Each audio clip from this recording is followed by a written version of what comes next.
Welcome back to the Do Brand You channel. My name is Lorraine if you are new here, and today we are doing an interview and I'm really excited. So welcome Ian to Do Brand You. Yeah, thanks so much for having me. Yeah. So Do Brand You is all about doing the best version of yourself, and it's all about finding your true north. Everyone has their own true north, and also for you to blossom in your own way, in your unique, authentic way. And I had an opportunity recently to meet Ian and to get to know him a little bit. And so I wanted to have him on the show here to have a conversation with him. So before we get started in that conversation, I just want to share a little bit about him so you get to know him a bit as well.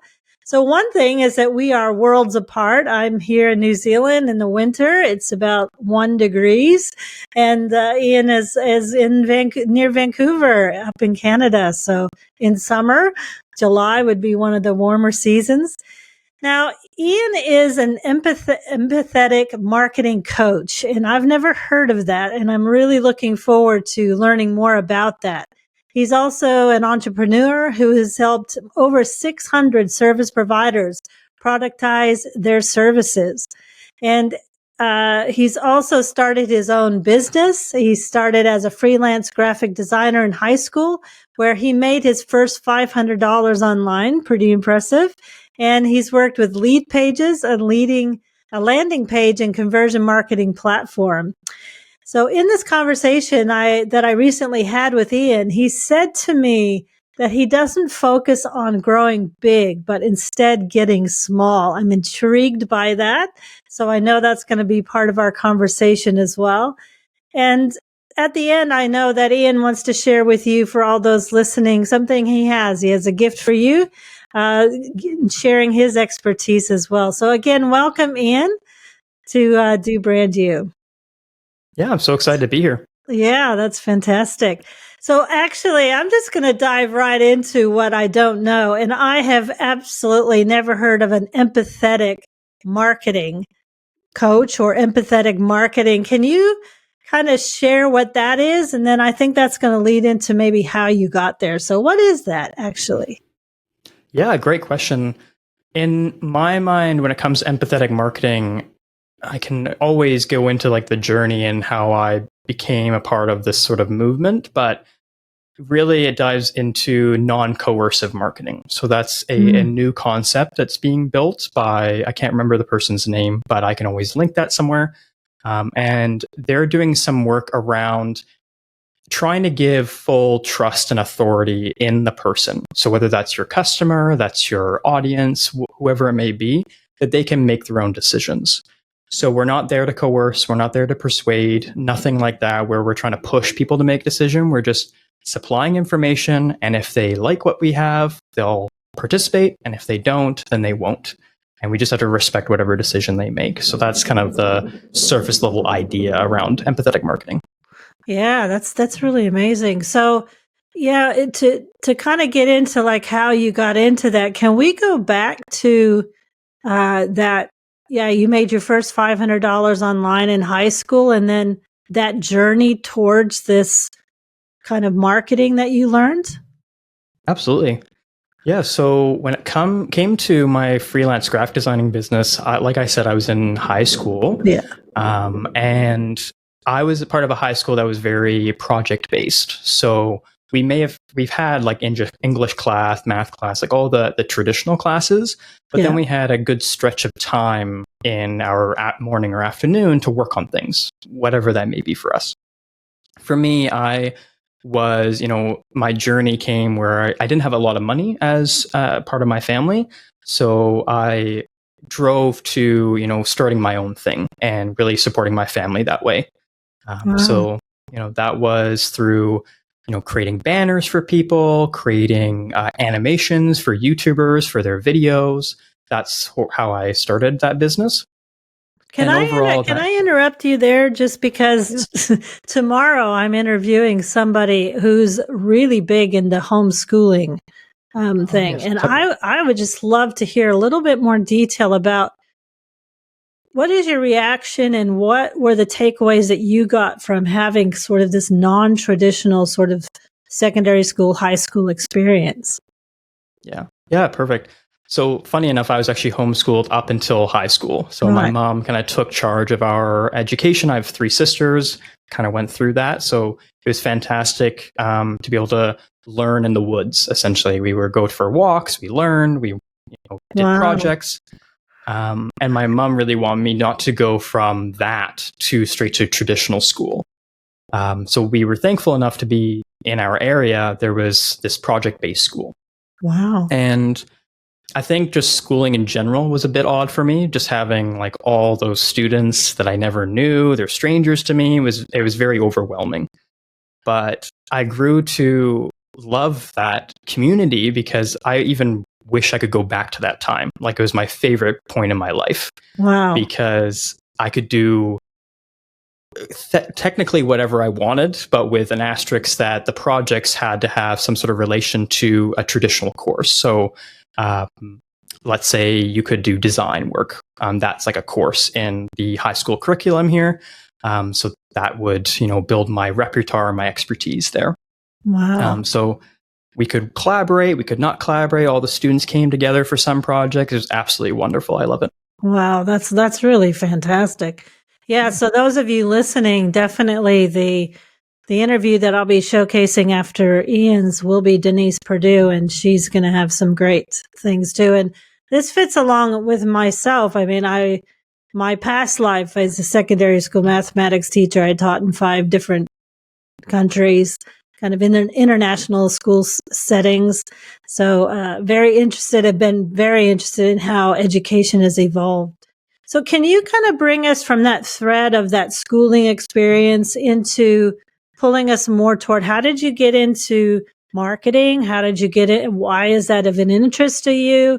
Where does empathetic marketing come into your life then? Absolutely. So, with graphic design, I feel it's part of the marketing umbrella. So that was where that started, that my journey started in marketing. Yeah. And as I was starting university, I had to pause that business for a little while just because of university deadlines and whatnot. Mhm. But I didn't want to leave it alone. I did try to leave my business alone and not do anything with it, just purely focus on school. But I felt like something was missing. Like writing every day, working with people every day was kind of like, I want to say calling almost. Like it's something Right. that I enjoy work doing every day. Yeah. So that's where, my journey started. And I just, researched every day. I try to find articles about marketing. It just seems really interesting to me at the time. And I kind of just kept growing. I took my knowledge and created tweets. So I would just like when Twitter was Twitter, I would write stuff and just share it around the world. Yeah. And yeah, I think that it drew me to it because I was meeting a lot of people. And that's really the fundamental of marketing is that you're building relationships. You're trying to educate people about whether that's your service or your movement or whatever you want to do. Yeah. So I think that's what drives me there is that mutual connection with other human beings. Yeah. So you say, like you say, you're an empathetic marketing coach, and do you find that this form of marketing is successful for entrepreneurs? It's a great question. I think, unfortunately, there's not enough, I would say, like quantitative data to make Yeah. like a cohesive conclusion. But from my mind, I'm pooling non-coercive marketing, conversion marketing together. So I'm not just kind of not using the traditional marketing playbook and just kind of throwing it out the window. I'm using some of its knowledge to propel this new idea. That's So I think I'm using, ideas about landing pages, about copywriting, just to make sure there are results for entrepreneurs while also having little threads like, let's not push this person to buy. yeah. Oh, that's very, very, very cool. Let's go back to a little bit more on just your growing up. You said that, like you mentioned how you were kind of driven to get into working with people and that type of thing. Um, what kind of books and podcasts, resources, what kind of people have impacted your journey along the way? Fantastic question. Right away, I would say Start With Why by Simon Sinek. Yeah. So that was a very pivotal book for my understanding of what now, in my mind, is empathetic marketing. Yeah.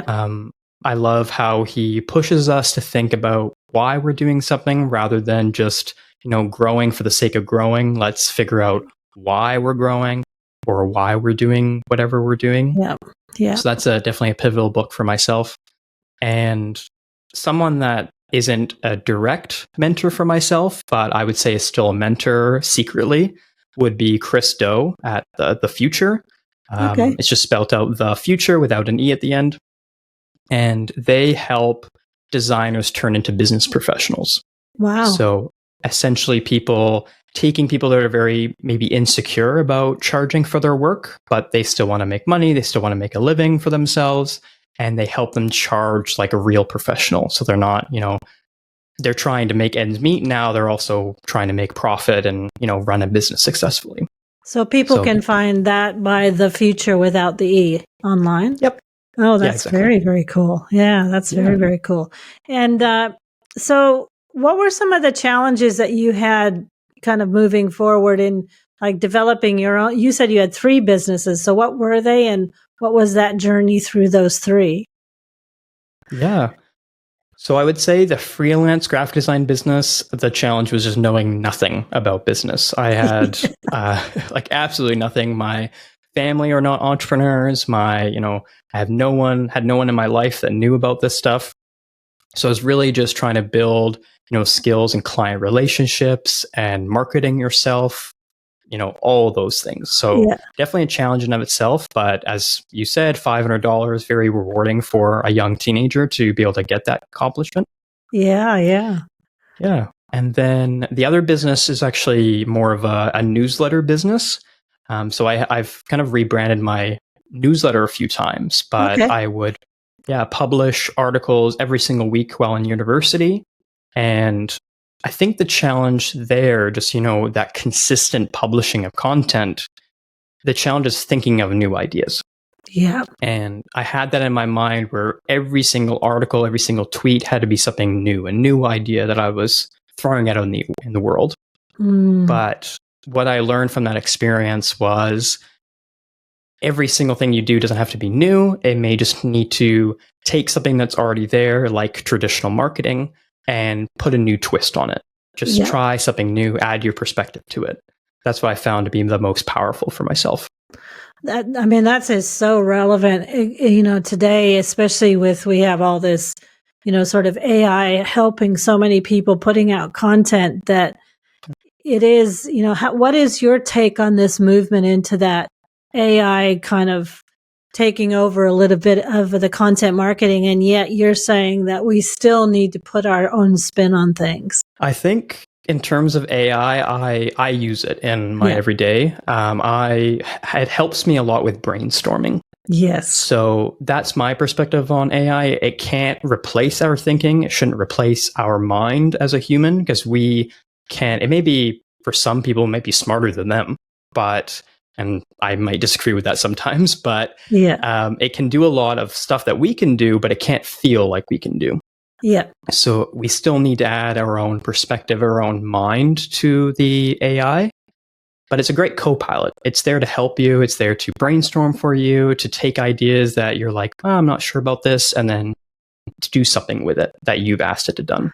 Yeah, exactly. I use it too, and I've actually incorporated it now into my, weekly routine, is to spend time, like you say, it's a co-pilot. It's especially working from home and not having, the staff room or the work room to be able to go and collaborate with people at any time, just to, to have that time where I specifically sit down to ask questions and just deep dive into that brainstorming. Yeah. That's very, very cool. Yeah. So, going on with, so what are the things that for you as a business owner, you're talking about? Well, you mentioned that, it's not all about this growing big, and we're already getting a sense of this, is that it's about going small or looking small. What does that mean, and how does that relate to how you kind of function as a business owner? Absolutely. So in my mind, I'm slightly against the notion that businesses always need to grow. I think that they sometimes grow out of their purpose, original purpose at least. And I like to think that, if your idea has an opportunity to grow and you have a good reason to allow it to grow, then that's perfect. Yeah. So I'm not, when you said, grow small or get small, I'm not completely against growth by any means. I love personal, professional growth. Yeah. But I'm more thinking you have to have a reason for it, especially in business. Yeah. And I love, another perspective with small is not just like in terms of growth, but also focusing on one-on-one relationships. Yeah. I have, I've built probably about 40 relationships that are now, some of them turned into friendships. And I just take that time, and that time that I spend is not scalable in any way. So it can't really grow in the same way. Yeah. So that's why, I love just thinking about getting small. And no, I love that. I think we get consumed with wanting to, get the analytics and things like that. And we forget about, the one-on-one relationships. And, I've coached people with their YouTube channels and things like that. And they tell me, I only got like 25 views on a video or something. I'm like, but can you imagine like standing up in front of a group of people and there's 25 people that listen to you and you get to share your ideas with, and perhaps that conversation continues in the comments below? We think the 25 views or the 25 likes seems, negligible, but in reality, that's 25 powerful. And I always, I'm very, very much like you, the one-on-one conversations, hence the reason I even do these interviews. I mean, it's not something that is an investment that I make, because every time I have a conversation with someone and I invest in that, it's amazing. Human connection, human conversation. I love that. I'm also really interested now that you're talking about this. You don't need to grow big, because one of the some of the people that are listening to this channel, and a lot of the people that I'm beginning to work with, they're not your traditional entrepreneurs in that I don't want to work for someone else. I want to run my own business, and that's my full focus. I think we're finding in the world today, and I'm spending a lot of time working with these people. They're people that just want a side hustle. They don't necessarily need to grow big. They don't need to make a lot of money. They want a side hustle to their job, or a lot of people moving into some early retirement, wanting to retire in their 50s, some at a later age, and really wanting something that they can add to their lifestyle. So it isn't a form of a business, but can you kind of speak on that? Because I'll just say one of the biggest pain points for people is that there's all this messaging coming in that you have to grow and you have to do this and you have to do that. But these are not your traditional entrepreneurs. This is a new, very big growing community of people. Absolutely. Yeah. Absolutely. So when it came to like at least my own journey, I was the same way. I was focused on like growth. I was focused on that 100,000 follower goal. Everyone wants that like million follower or subscriber channel. And it was very difficult because it's something we can't control.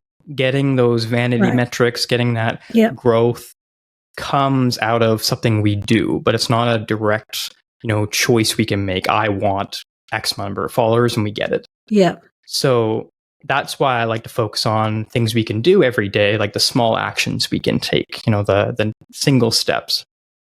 And this is not my only, or not only my perspective, but I had another mentor, Kevon. I can't say his last name very well, but Chung, and he has now Small School, it's called. And it's smallschool.is is the website. Okay. And his whole idea is to be small as well.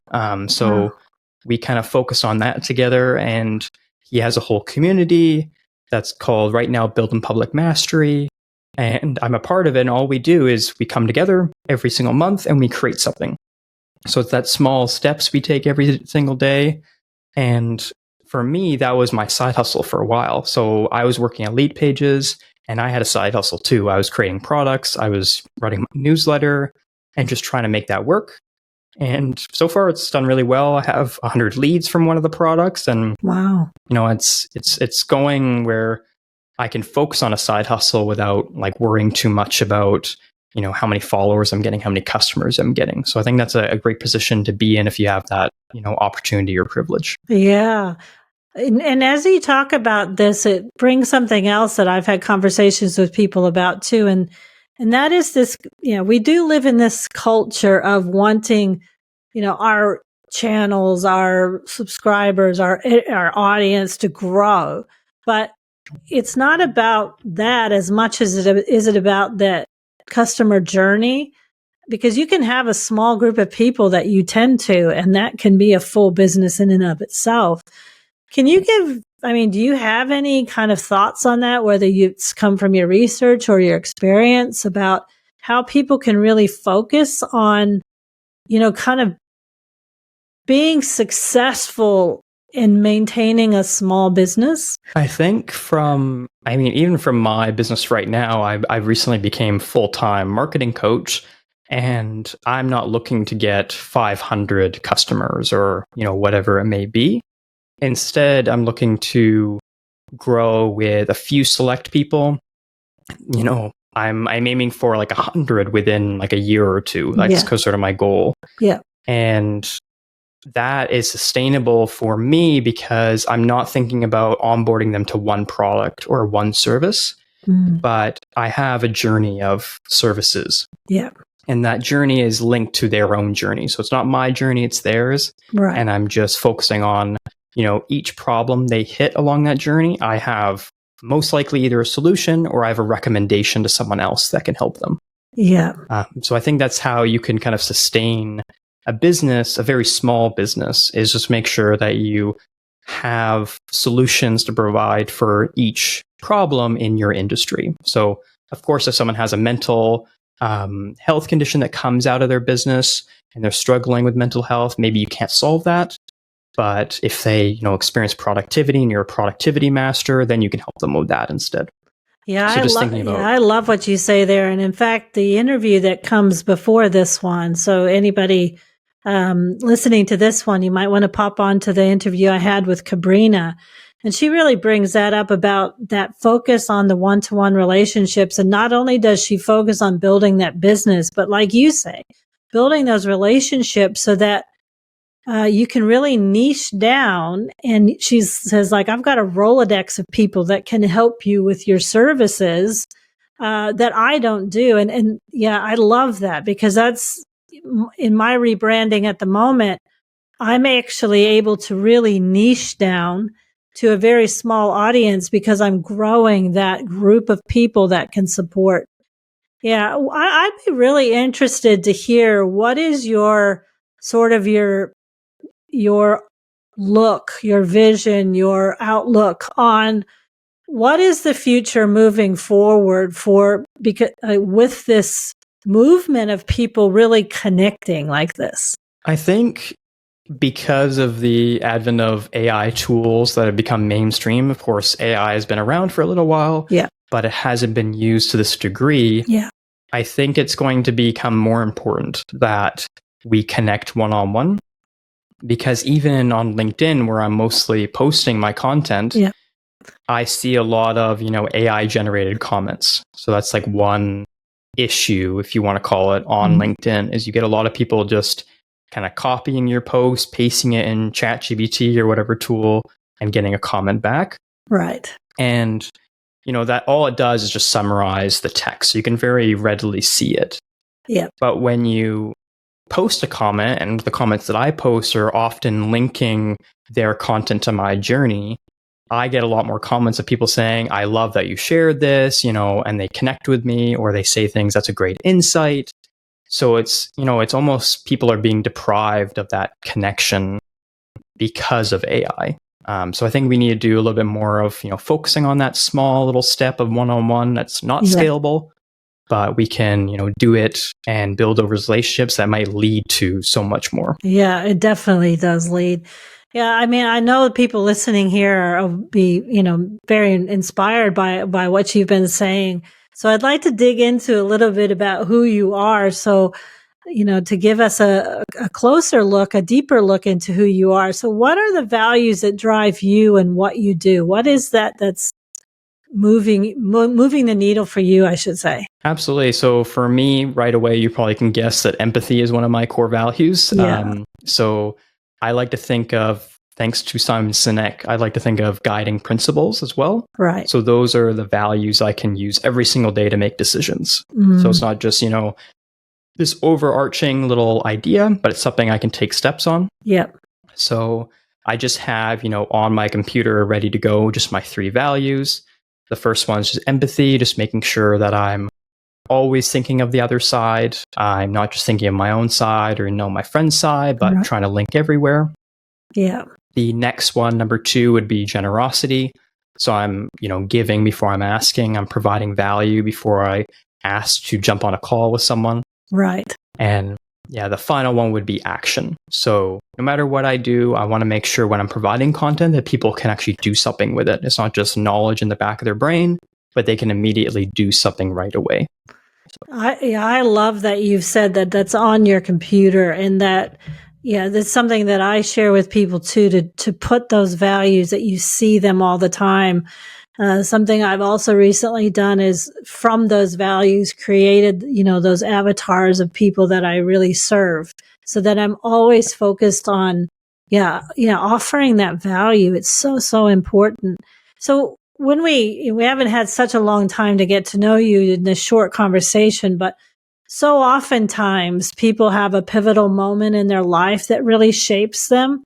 And it's always interesting to hear that. Is there one that has really shaped you? Yeah, I think for me, it would be just going through university and having to balance so many different things. I think that was, that stress almost. Like we often think that stress is bad, and oftentimes it can be. But I think that ability to persevere and post that, newsletter article every single week while studying for my, comm exam that's next week was very powerful for me to manage my time. It helped me, persevere in stressful times. Yeah. And like during a layoff, for example, would be another journey step after university. So I can persevere through that.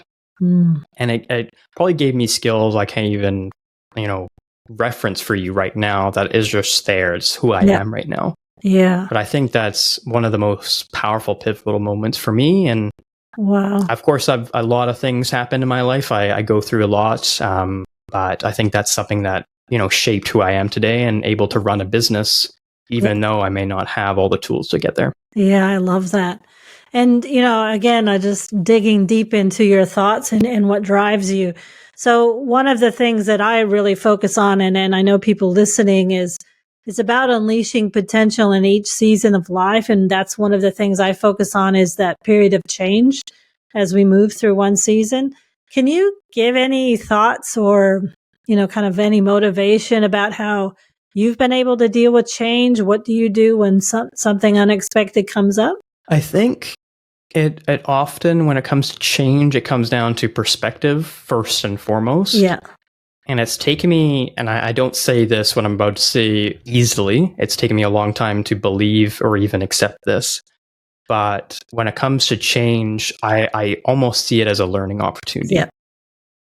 So when I hit a failure point or a mistake that I made, I said the wrong thing in a chat with a client and I lost them. Yeah. I see that as, okay, I know I'm never going to say that again. So that's like, I learned something now. I have that in the back of my head. Yeah. Yeah. So that's like the first thing is, even if you fail, even if you win, always try to reflect on what you got you there and what you can learn from that experience. I love that. And so that really drives me forward. And when it comes to change, I was recently laid off. So that's like a big change in my life that happened.